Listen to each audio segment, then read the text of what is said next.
কর্মফল ও কর্মশক্তি কি? এ সম্বন্ধে একটি সুন্দর গল্প আছে। এক গ্রামে এক ডাক্তার ছিলেন। তার কাছে অনেক রোগী চিকিৎসা করাতে আসতো। একদিন এক রোগী ডাক্তারকে এসে বলল, ডাক্তারবাবু, আমার চোখে আর পেটে ভীষণ যন্ত্রণা করছে, আমাকে ওষুধ দিন। ডাক্তার লোকটিকে বেঞ্চের ওপর শুইয়ে তার চোখ এবং পেট সব পরীক্ষা করলেন।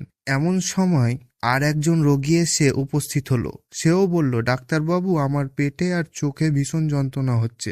ডাক্তার ভাবলেন, এ আবার কেমন হাওয়া যে সবাই একই রোগে ভুগছে। যাই হোক, দুজন রোগীকেই তিনি ওষুধ দিলেন আর বললেন, যাও কম্পাউন্ডারের কাছ থেকে ওষুধ নিয়ে নাও।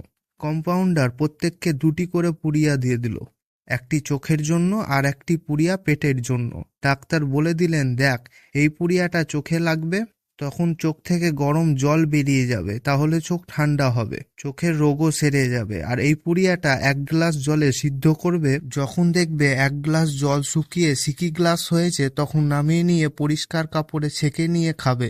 2-3 বার পায়খানা হবে, তাহলেই পেট সেরে যাবে।